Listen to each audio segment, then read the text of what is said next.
Belajar dari mu'alafnya Jaya Setiabudi, penulis buku kitab Anti Bangkrut dan The Power of Kepepet.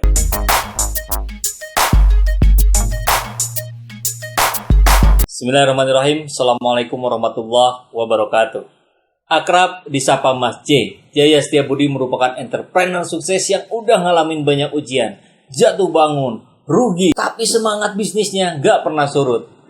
Ia lahir tanggal 27 April tahun 73, anak ke-6 dari 7 saudara. Bagi sahabat semua yang profesinya sebagai entrepreneur, pasti udah tahu banget orang ini, iya kan?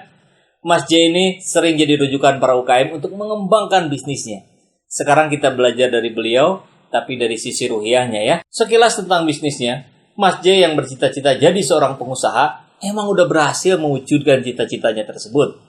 Dengan bisnis industrial supply yang merupakan usaha perdananya, jatuh bangun jadi santapan Mas J ini sepanjang membangun usahanya.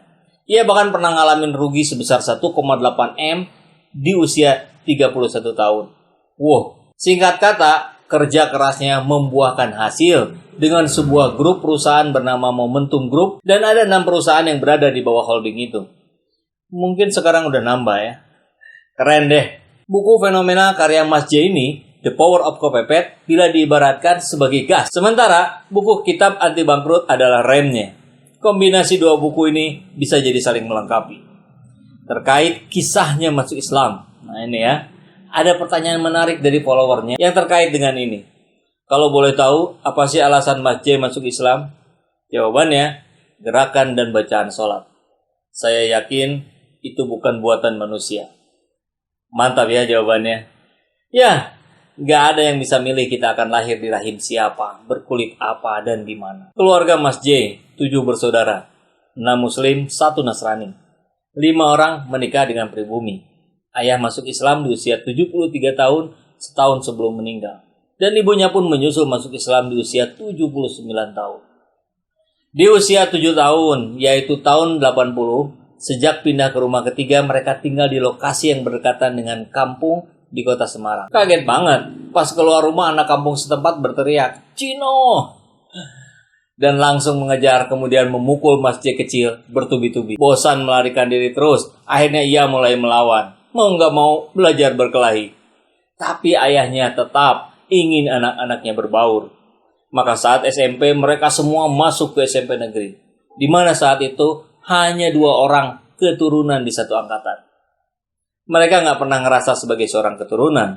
Ayahnya mendidik sebagai antirasialis. Hal ini dibuktiin, ayahnya mengasuh seorang suku Bali bernama I Gusti Made Gede. Kuliah dan tinggal bersama keluarga itu selama 8 tahun.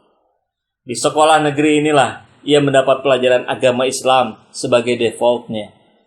Kakak pertamanya mempelajari dan tertarik untuk memeluk Islam di kelas 2 SMP.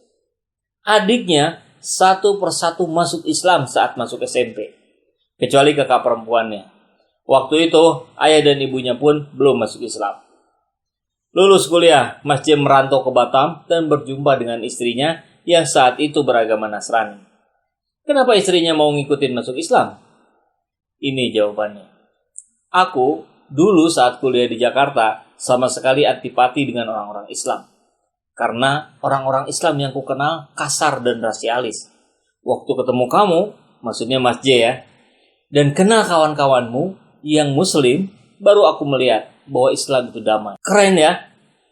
Ya, memang orang itu akan lebih tertarik kalau udah ngelihat faktanya secara langsung.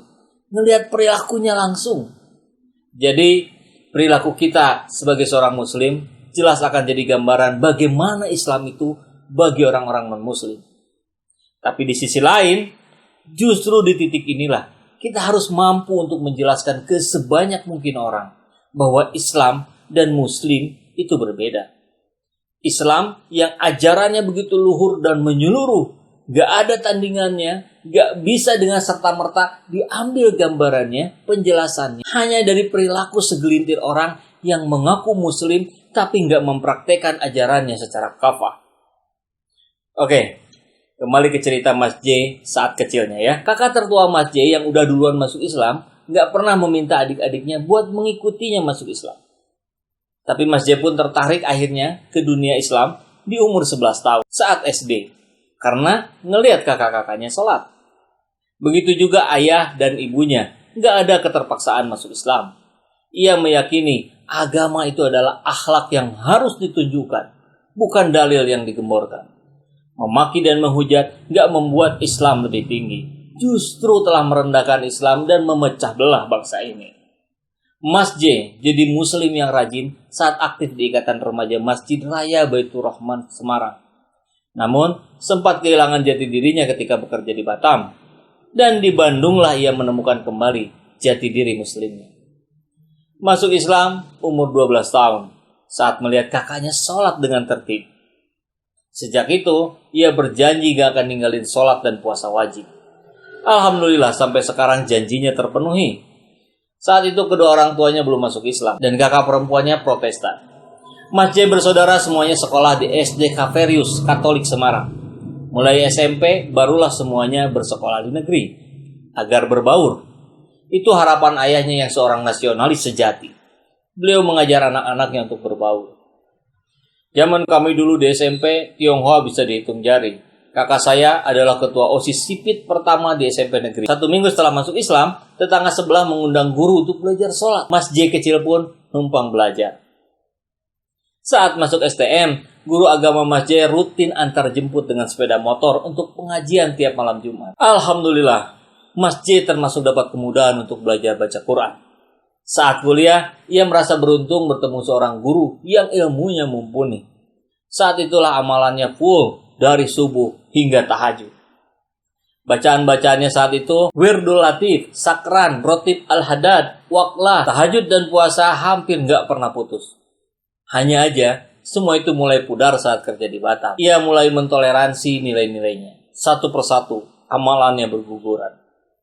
Meski sholat wajib tetap jalan, yang sunnah rontok, nyaris semua.